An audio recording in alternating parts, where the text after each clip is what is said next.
A lot of people have been hitting me up about how to use the Spintires editor, and there doesn't seem to be a good tutorial on YouTube, so I'm going to take you through it very quickly. I can't stress how quickly this is going to be. Alright, open Spintires editor.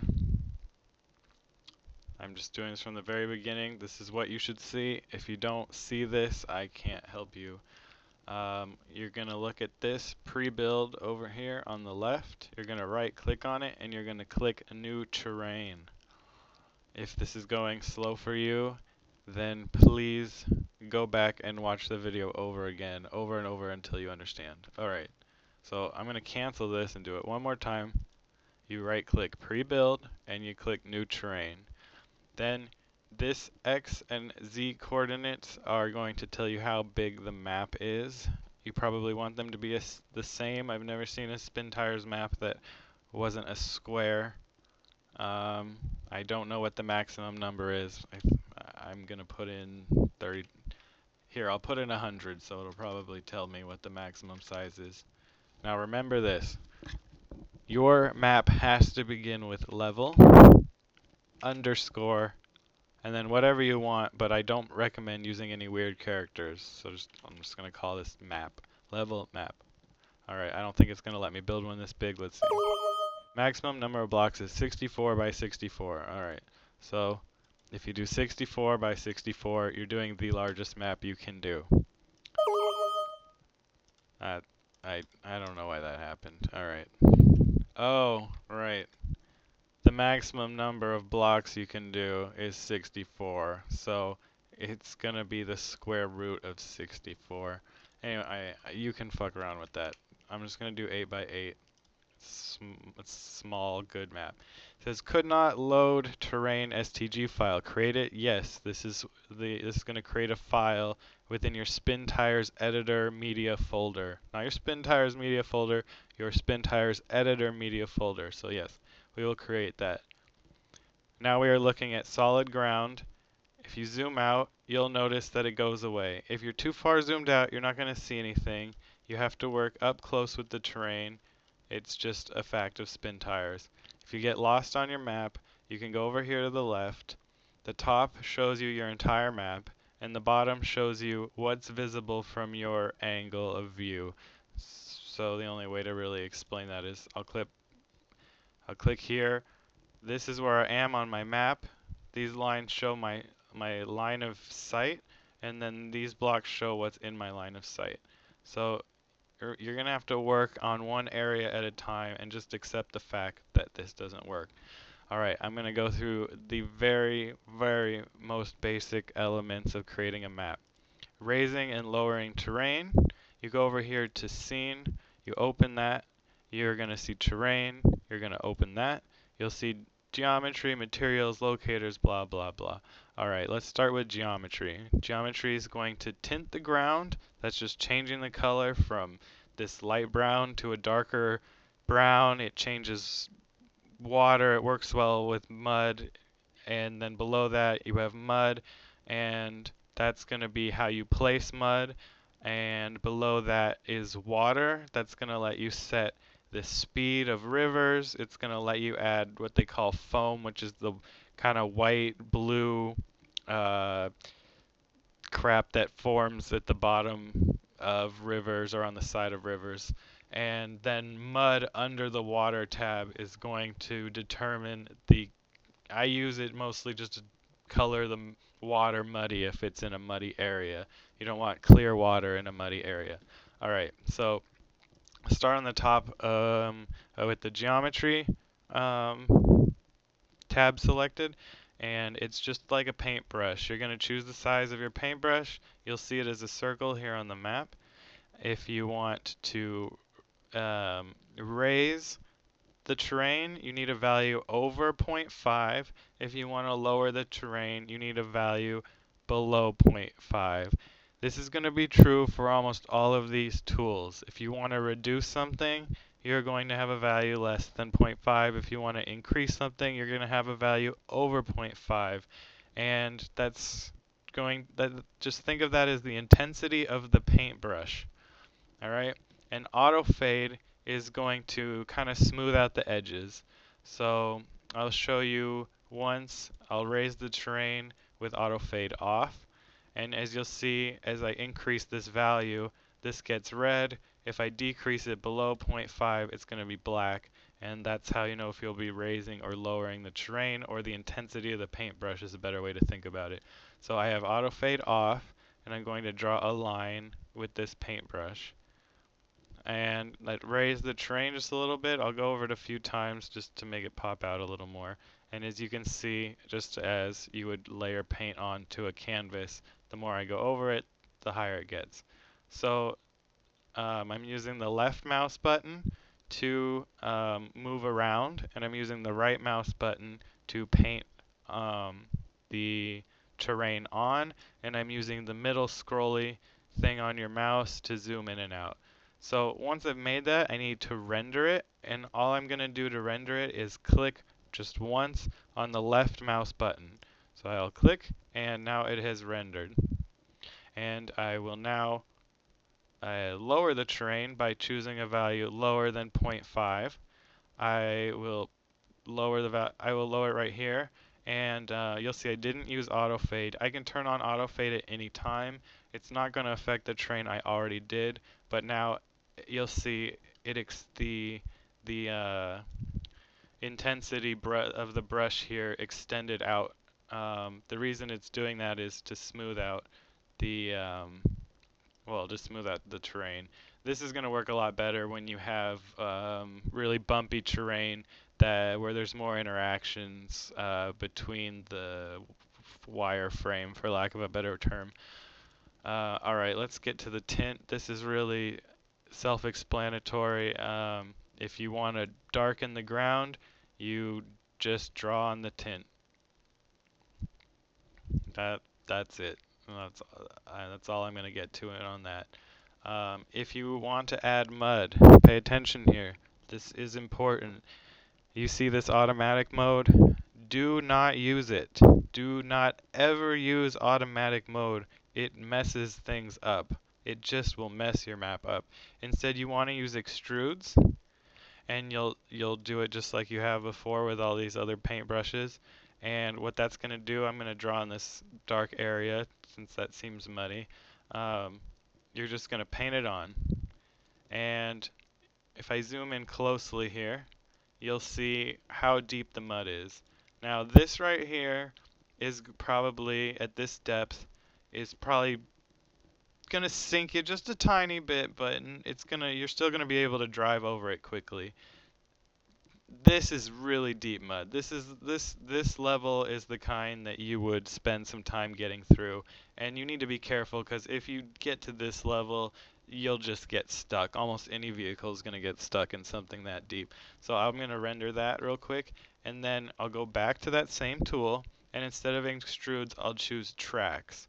Now what I recommend for tracks, since they show up so intensely, is to have your value just barely over 50. 55 is good.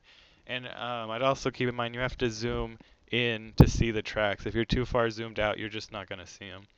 So I'll go in here, and you'll see I'm just going to lightly dab on some of the tracks, and we'll see what that does.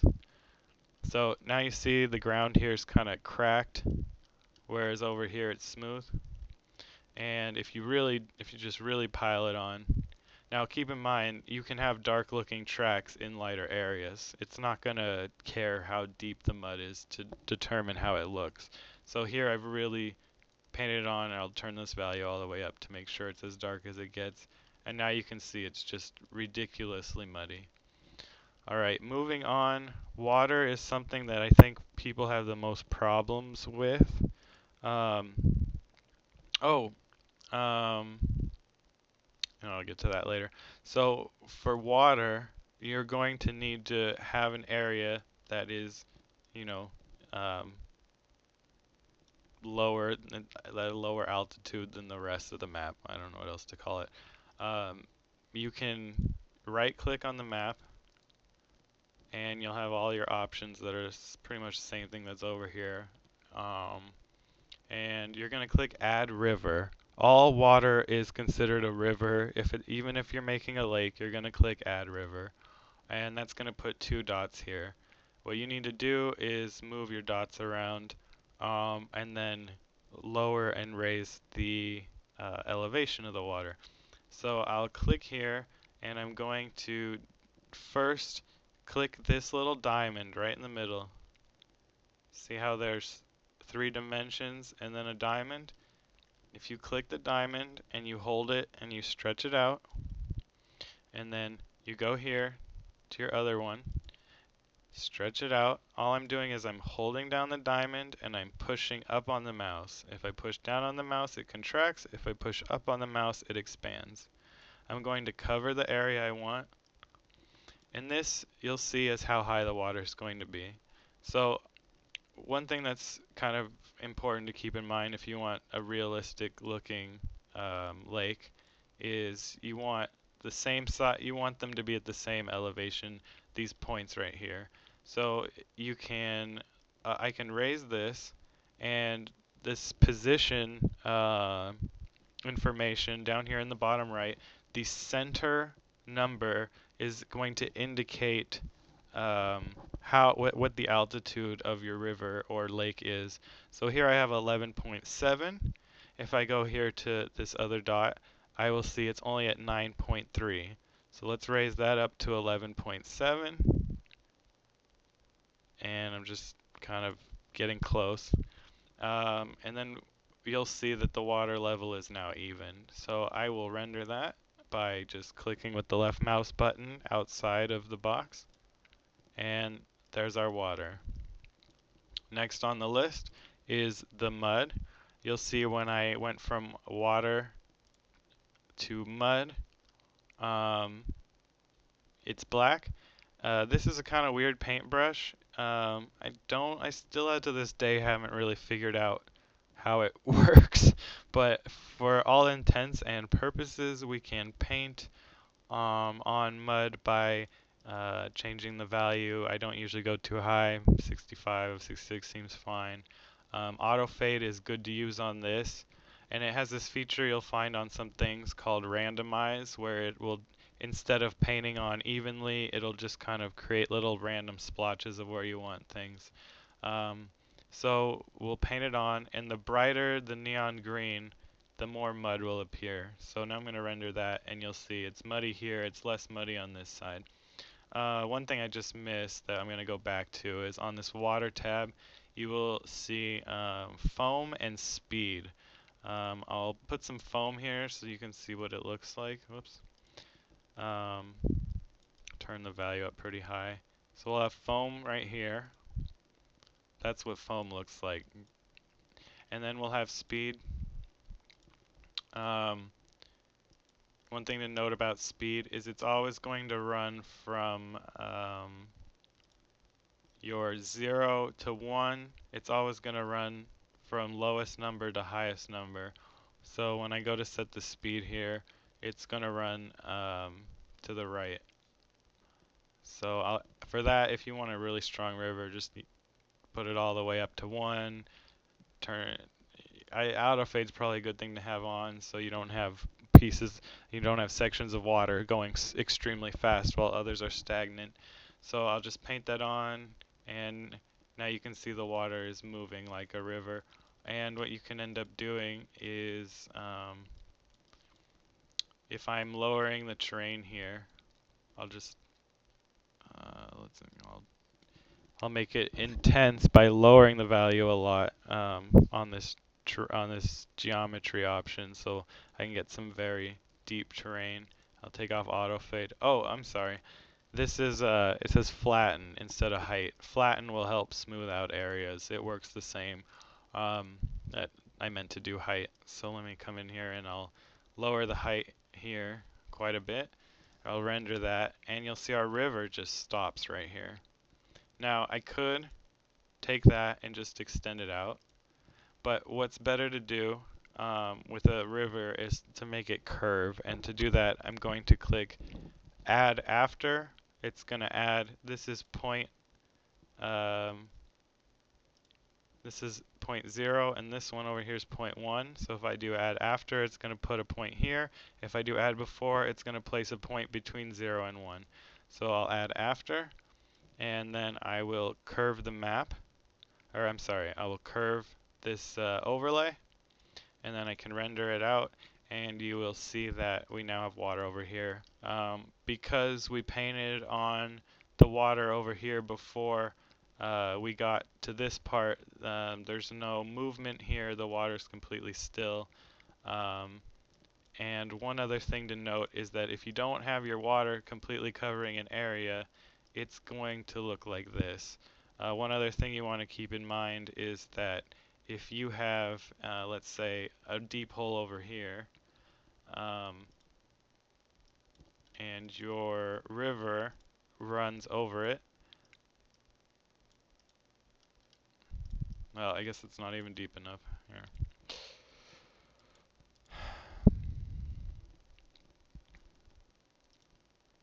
So let's say that you have your river running here and then you have some deep ruts here. Just keep in mind that the water can spill over and you can get some kind of funky looking stuff that you might want to clean up.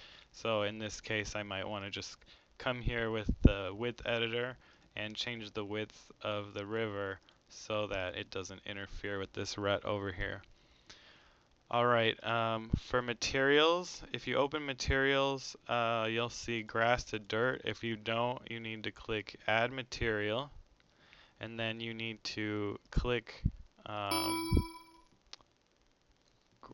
you need to click dirt on one of these, or choose grass. I think you need to click grass for the top one, and then click dirt for the lower one, and then here you're going to type in mtrl underscore base.dds, or just select it right here and click open, and that's how you're going to get this grass to dirt option under materials. One thing to keep in mind is that if you create a material and leave it blank, when you try to do anything else, you're going to get an error. It's going to destroy your map, so just keep that in mind. I'm just going to delete that one out since we're not using it. Um, and then I'm going to go to grass to dirt option. Dirt works a little differently. Raising it up adds dirt, lowering it is going to add the grass. So I'm actually going to keep it here at a lower value, and just like everything else, I'll paint it on with the paintbrush and then render it, and there's your grass. Not too hard. Going down the list, we have locators. To add a locator, just plop it on the map. What you can do with a locator is add a garage, add fuel, add lumber, that's an auto load option, add an objective that's bringing wood to the objective, cloaking section, you should know what that is if you play the game, a spawn section, a logs kiosk where you have to use a crane, and there's no reason to use none. You're probably going to want to start out with garage, and if you don't do a width and a length, nothing will happen. So I don't know what units these are in, but you can just play around with it. I'll do a 10 by 15, and this little arrow is about the size of your average vehicle, maybe a little smaller. So what we can actually do, I'm going to jump ahead 1 second and go to this trucks tab at the very bottom. And when we add a truck, you're just going to see this little pointy arrow that says truck, and you can move it around the map. This is going to determine how many trucks you can have on the map, and it's going to determine where they start out. So if you have 6 of these, when you load your map up in Spintires, you're going to have 6 slots to use your truck. So if you place that within the garage area, when you start out, you'll be able to do all your options, just like when you're a garage area in any map. I'll go back up to locators and then jump to the next one, models. To add a model is a 3D object within the game. The game comes with a few models. You can do custom models. I'm not going to explain that now. You can find that in a different video. But you'll find things like fuel tanks, bridges, rocks. I'm going to actually show you the rock real quick because this one's used a lot. I was going to put it on a garage, but that's pretty self-explanatory. The garage model doesn't actually do anything. The fuel tank model doesn't actually do anything. You need to put a locator next to it. So let me plop down a rock, and you can move that around using these arrows. You want to make sure you're on the bottom one, otherwise you're going to be moving it up and down and your rock could be floating. So I'll render this, and now we've got our rock just sitting there. And one thing you may not know is you probably see these all over Spintires and think they're different rocks. Well, it's actually just the same model.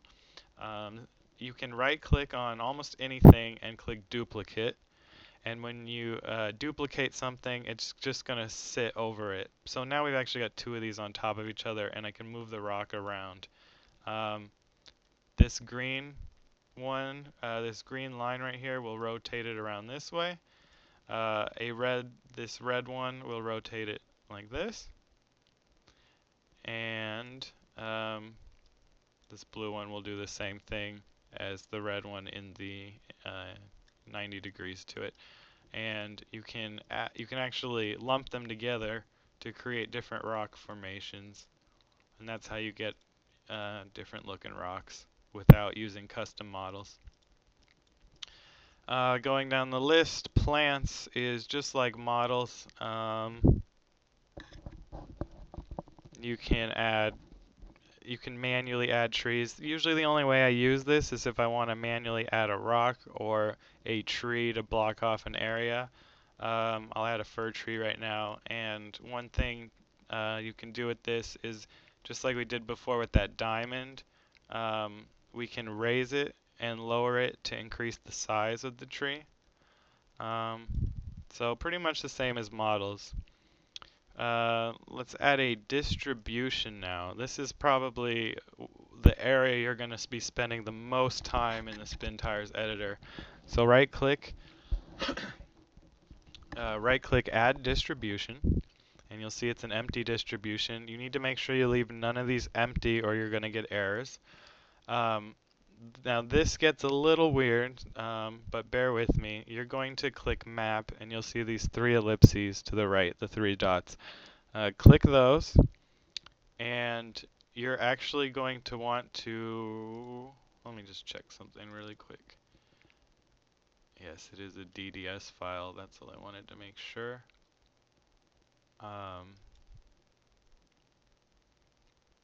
So you're going to click that, and you're going to type in DTSR. You're just going to do it. Type in DTSR underscore, and then whatever you want. And then you're going to press period, and it's going to be a DDS file. Don't worry, this is just going to follow your map. When you save your map, it won't matter. So I'm going to click open. Even though it doesn't exist, it will be created. DSTR. Oh, I put DTSR. It should be DSTR. Let's try that again. It's DSTR underscore whatever. And then make that a DDS file. Got it? Alright. We'll open that. And now we have a new overlay. Before we get into this, you'll see under brushes, it says list and edit. You'll want to click list, and you'll see this distribution brushes. These are all your brushes that you can paint on, and basically what this is doing is combining different elements into one. I'm not going to spend a lot of time on this. I'll just make this as simple as possible. I will use these left and right arrows to remove or add brushes to what's called a distribution, a collection of brushes. So in this one, I'm going to add stumps, and I'm going to add small pine trees, or it says pine small. So I have those now lumped together into one brush, and watch what happens. I'll click OK, and we'll go back to our familiar user interface here. We'll increase or decrease the brush size, and we'll start with density. So if I want just a few, I can paint lightly here. If I want a lot, I can really crank up the distribution value, and you'll see it's a much darker heat map. I just view this as a heat map. I will render that, and what you see I have here are small trees and stumps, just like we grouped together. And this is a bit small. So we'll go back to that same thing, distributions. We'll click on the pines, uh, pines, small, and stumps. Your distribution is going to be called what you added to it. I don't think you can rename it. Maybe you can. Then you're going to select scale, and scale is going to let you decrease or increase the size of things on your map. So I'm just going to draw right down the middle here so we can see the difference. And what I've done is increase the scale here, and I'm going to just decrease the scale on the sides. And let's see what happens. So I'll render that, and now we have small stumps over here and much larger stumps over here. And this is a small tree, so it's not going to get too big. But you can see the difference here. These are smaller than these trees. Um, so that's how you use distributions. I'll add another one very quickly so you can just take a look again. It again is DSTR.